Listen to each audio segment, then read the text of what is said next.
क्या कहना चाहोगे भाई ये ऐसी मीडिया के लिए, गोदी मीडिया के लिए, और एक यो बेंच भाई, इसको जहाँ भी देख लेता हूँ ना मैं गुस्सा हो रहा था। ये रिधिमी शर्मा ऐसे कुछ नाम है इसका, हर जगह भाई नफरत फैलाने जाती है, हर जगह। देखो वीडियो।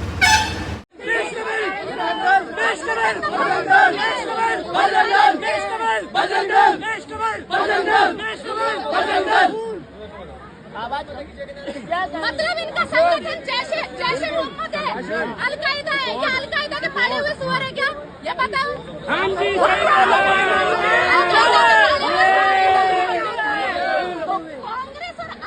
भाई दंड कर दिया आज तो, भाई आज तो दंड कर दिया।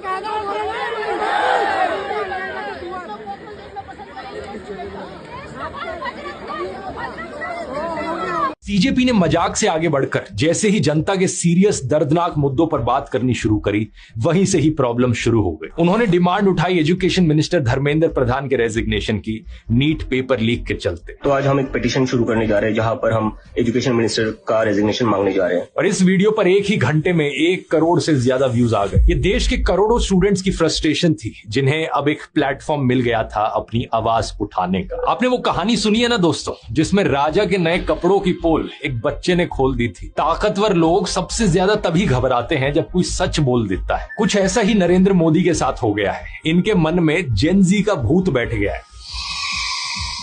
जब भी इन्हें लगता है कि कहीं कुछ जेनजी इकट्ठे हो गए या कोई मूवमेंट शुरू हो गया, तो इनकी सरकार के पसीने छूट जाते हैं। इसलिए 21 मई को सिर्फ 5 दिन बाद सीजेपी के ट्विटर अकाउंट को इंडिया में ब्लॉक कर दिया जाता है।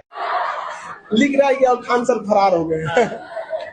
अजीब है, मतलब किसी का टीआरपी के लिए मीडिया कहाँ जा सकती है, ये सबसे अच्छा एग्जांपल है। पूरी इंडिया में मतलब जितने रिलेटिव हैं, जान पहचान वाले हैं, कई लोग फोन कर रहे हैं, क्या हो गया, हम पे अब होने वाला है। अच्छा, कुर्सी की पेटी बांध लीजिए। अच्छा। मौसम बिगड़ने वाला है। कि आप अगर किसी स्टेट की सीएम बन गई तो सारे मस्जिद सारे मदरसे तोड़ दूंगी। अगर मैं किसी राज्य की मुख्यमंत्री बनी तो मैं तो सारी मस्जिदें सारे मदरसे तोड़ दूंगी, सारी मज़ारें तोड़ दूंगी। नहीं, उसका पूरा इंटरव्यू मेरे पास है जिसमें मैंने कहा है कि मैं सब मस्जिद और मदरसों को स्कूल में कन्वर्ट कर दूंगी। नहीं, आपने कहा कि तोड़ दूंगी। अगर कर भी देंगी तो सारे मस्जिद सारे मदरसे क्यों तोड़ देंगी भाई? अगर कोई दूसरा एक नेता आए और वो आकर के बोलने लगे कि मैं अगर सीएम बन गया या बन गई तो सारे मंदिरों को तोड़वा दूंगा, तो फिर उसके खिलाफ आवाज उठेगी कि नहीं उठेगी? नहीं, फिर उसको भी 10 तरह की चीजें बोल सकता है। उसको भी क्लैरिफिकेशन देना पड़ेगा। जैसे मैं वो अगर क्लैरिफिकेशन दे दे क्या तो तोड़ने दिया जाएगा? अगर मुसलमान यही हरकत करते रहेगा कि उसको रोड ही पवित्र दिखाई देता रोड पे ना रहेगा, करे, नियम बन गया, फिर मस्जिद क्यों तोड़ेंगे? फिर नहीं तोड़ूंगी। हमारे देश में इतनी बुरी हालत है सरकारी स्कूलों की, और जिनके पास पैसा नहीं है, जो अफोर्ड नहीं कर सकते, वो नहीं जा सकते प्राइवेट स्कूलों में। उन बच्चों के लिए अगर वो कम से कम कुछ तो शिक्षा पा जा रहे हैं, उन मदरसों को भी अगर आप तोड़ देंगी, बंद करवा देंगी, गरीबों के वो बच्चे कहाँ जाएंगे? क्या क्या पढ़ते हैं? उर्दू, हिंदी, इंग्लिश और मैथ। कंप्यूटर भी पढ़ाई जाती है जी।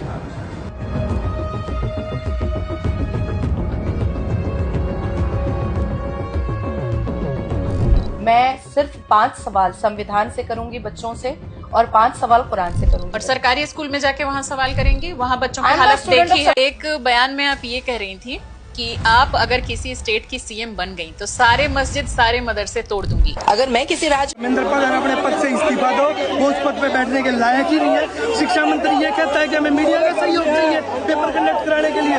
मीडिया के प्रिंटिंग एजेंसी बन जाए, मीडिया टेम्पू चलाने लग जाए, मीडिया को खुलेआम बोलते हैं कि मैं आपका सहयोग चाहिए पेपर लीक बंद कराने के लिए।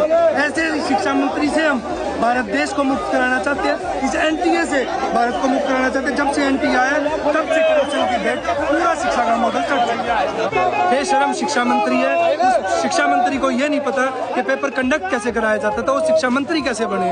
हमारा सवाल, जब कॉलेजों के अंदर बेसिक एमेनिटीज है वो तक वो पूरी नहीं करा पाते, तो पेपर की उम्मीद हम उनसे क्या? गाड़ी है, इनसे बात करेंगे और इनसे पूछेंगे कि जो पेट्रोल महंगा हो गया है, किस तरीके से अब जो पेट्रोल है वो डलाने आए हैं। बात करेंगे।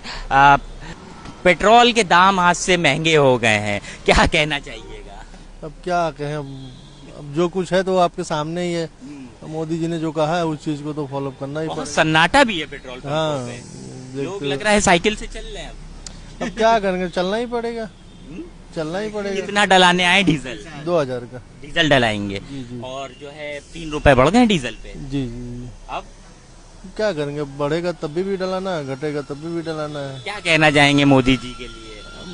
क्या कहेंगे, अब जब से मान लो सरकार अब उनकी है, तब से आए दिन तो परेशानी है ही है। आदमी के अंदर दहशत, आए दिन दहशत दहशत दहशत दहशत में जी रहा है इंसान। अब उसके आगे और कुछ क्या कर सकते हैं? क्या करते हैं आप? भाई साल में या 6 महीने पे आए दिन कुछ ना कुछ उनका रहता है। अभी आप देख लो सोने का है, जिसे आप मैंने अनाउंसमेंट किया प्रधानमंत्री जी ने, और फिर इसके बाद तुरंत देखो कल 9000 बढ़ गया, चांदी में 20,000 बढ़ गया। तो फिर मतलब क्या है? आज पेट्रोल में जनता को तो ये भुगतना है। और फिर कितना डलाते थे? डलाने को तो भाई जितना चलना है तो उसके हिसाब से डलाना है। लेकिन आप कह रहे हैं वो सामने मोदी जी लगे हुए हैं। हाँ तो क्या कर सकते हैं भाई, मोदी जी तो जनता परेशान है ना। हमारा कहने का मतलब है और भी सरकारें थी, मान लो 70 साल जो भी है, लेकिन उनके टाइम पे इतना दहशत नहीं थी जनता के बीच। ये झंडा लगा के आप ये बात कह रहे हैं? क्या है, झंडा लगा है तो क्या है, उससे कुछ मतलब नहीं। लेकिन हम भी तो भाई जनता में ही आते हैं ना। जनता में आते हैं, क्या करते हैं आप? है ना, क्या करते हैं? हमारा मैकेनिकल का काम है, मैकेनिकल इंजीनियर है हम। अच्छा, और पार्टी से भी जुड़े हैं? और पार्टी से भी है, लेकिन अफसोस भी हो रहा है। अफसोस भी है। अरे भाई झंडा उतर जाएगा आज? नहीं, झंडा काहे के लिए उतरेगा, झंडा नहीं उतरेगा। लेकिन क्या है कि भाई उसको सबके लिए है, जैसे हम वैसे जनता है, तो हर एक आदमी के लिए है ना। पेट्रोल पंप के जो कर्मचारी हैं वो भी मुस्कुरा रहे हैं, क्योंकि वो खुद देख रहे हैं कि जिस पार्टी का झंडा लगाए हैं आज उसी को बेचारे कोस रहे हैं। क्योंकि पेट्रोल और डीजल हो, सीएनजी हो, गैस। तो भाई अमेरिका से यहाँ आ सकता था, हम तो सोनीपत आ रहे हैं यार, अपने कितनी दूर है। बहुत लोग आए हैं, बहुत ही ज्यादा लोग आए हैं। दिखाइए एक बार कितने लोग आए हैं। ये पूरी भीड़ ही भीड़ आई हुई है। आ जाओ, पूरी भीड़ ही भीड़ भरी हुई है। पुलिस भी वैसे बहुत ज्यादा है, पर बहुत समय बाद मैंने देखा है कि पुलिस से ज्यादा लोग आए हैं। हाँ, लोग भाई जी होने भी चाहिए। पहले भी आए हो जंतर मंतर पे कभी? पहली बार। काफी लोग पहली बार आए हैं। पहली बार लोगों को पता चल रहा है इतनी गर्मी होती है प्रोटेस्ट करते टाइम। बिल्कुल, कोई नहीं, गर्मी ने भी बर्दाश्त करेंगे, पर इन लिचड़ नेताओं ने इन सब ने नीचे गिरो। हाँ, इन जो बेल मिल रही इन साढ़े न जेल में रहने दो, इन कोई बार आने की जरूरत नहीं है। कौन सा राम रहीम है ना आपको हरियाणा में, उसको बार बार बेल मिल जाती है। लिचड़ है सब, वे साले ठग है। ठगों को बेल मिलने से रोकना पड़ेगा। हाँ, उनको बारी बारी बेल मिल रही है। जो एक्टिविस्ट ने सोना मांग चुका है, उन जेल में गिरने लग रहे हैं। काफी बड़े बड़े 90 साल के एक्टिविस्ट को जेल में सड़ा के मार दे रही है सरकार। प्रोफेसर्स को भाई जी क्या कर रहा है।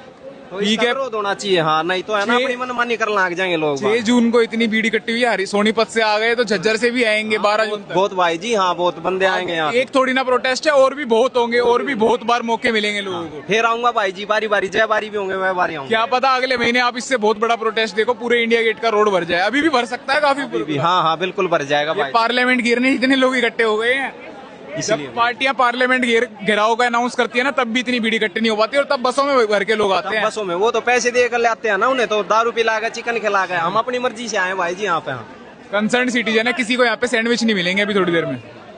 चलो ठीक है भाई, थैंक यू, मिलने अच्छा लगा मिलकर। आना चाहिए भाई, दूर दूर से लोगों को आना चाहिए। ठीक है भाई यार। ओम कश्यप ने सारे टीचर्स के ऊपर टिप्पणी दी।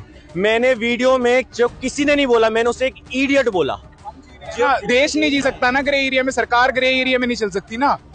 डेमोक्रेसी हमें ऐसी बनानी है ना जो जी दिक्के भाई ने टीआरटी पेज के लिए, टर्की के मीडिया के लिए वहां पे एक इंटरव्यू दिया था। 29 मई को बता दिया था कि मैं 1 जून को, मैं 6 जून को इंडिया आने वाला हूँ। 1 जून को आपने अनाउंस किया, ठीक है, कि भाई मैं इंडिया आऊंगा। आपने टीआरटी को पहले इंटरव्यू दिया क्या कि इंडिया में डेमोक्रेसी खतरे में है, मैं अरेस्ट हो सकता हूँ। पूरी बात सुनिएगा, ये वो टर्की का मीडिया है जहां इस्तांबुल का मेयर इस टाइम पे टर्की का सबसे पॉपुलर लीडर है, और वो कहाँ है? जेल के अंदर। और हम किसको इंटरव्यू दे रहे हैं? क्या इंडियन मीडिया सरकार के खिलाफ इंटरव्यू लेगी? जो सरकार के खिलाफ लोग हैं उनके इंटरव्यू लेने इंडियन मीडिया जाएगी? जो आएगा उसका अल जजीरा जाएगा, तो अल जजीरा को तो इंटरव्यू देंगे। अंजना ओम कश्यप ने सारे टीचर्स के ऊपर टिप्पणी दी। मैंने वीडियो में, जो किसी ने नहीं बोला, मैंने उसे एक इडियट बोला अपनी वीडियो में। वाले ही है ना, चाहे बाहर के, कम से कम इनकी हाईलाइट तो कर रहे हैं प्रॉब्लम्स को। वाले ना हमारी बात को हाईलाइट नहीं कर रहे हैं, वो अपना एजेंडा बना रहे हैं। इसी चीज को जिस दिन हम देख लेंगे ना भाई, उस दिन हम आगे बढ़ेंगे। भारत की आजादी के लिए नाजी से सपोर्ट लेने चले गए थे। ये है मुद्दे को हिलाने करते हो ना, वो तो आप लोग करते हो ना। जब मुद्दा मोमेंटम बन रहा होता है तो सरकार की तारीफ करने लग जाते हो रैंडमली। सिर्फ अगेंस्ट करना होता तो मैं यहाँ की ये नहीं दिखाता कि देखो पीछे नेशनल फ्लैग है, देखो बढ़िया हो रहा है। जो बात जैसी है वैसी है। जब हम खोल के आंखें दोनों साइड देखना चालू कर देंगे, उस दिन पार्टी का जब तक तुम पार्टी का सपोर्ट करते रहोगे तब तक पार्टियों का फायदा होता रहेगा। जब तुम देश का फायदा करने लगोगे तब देश का फायदा होगा, जब सारे सवाल सही उठाओ। ये एक बहुत अच्छी ट्रिक है, खेल है, एक खेल खेलते हैं ये लोगों के सेंटिमेंट्स के साथ। अब यहाँ पे कुछ लोगों को इन्होंने दिखा दिया आप लोग बहुत अच्छा कर रहे हो, पर देखो इनकी ये बुराइयां हैं, इनकी ये बुराइयां ज्यादा दिखाएंगे, अच्छाई ये कम दिखाएंगे, और एट दी एंड इनका प्रोपेगेंडा साबित होता रहेगा। आधा अधूरा स्टैंड ना, ऐसा ही होता है, डामाडोल स्टैंड करते हैं। अभी यहीं खड़े हैं हम लोग, 10 वीडियो खोलते हैं ध्रुव राठी की, 10 वीडियो खोलते हैं यहाँ पे खड़े हो, यहाँ पे इन लोगों की 10 वीडियो खोलते हैं मेरी, 5 वीडियो सरकार के खिलाफ देखेंगे, इनमें से एक की दिख जाए कि सरकार के फेवर में एक काम बोला हो तो मुझे बता देना। अब तुम मुझे ये बोल दो, ये माइक ऐसे घुमा दो, एक बात कह दे कि सरकार ने कोई काम अच्छा नहीं करा पिछले 12 साल में। बोल दिया कोई काम अच्छा नहीं करा सरकार ने 12 साल में। अब बोलो, आप बस हो गया। इसके बाद आप ये बोलेंगे, इसके बाद आप बोलेंगे कि मैं बायस्ड हूँ, आप बोलते रहिए, मुझे कोई प्रॉब्लम नहीं। यहाँ पर लगातार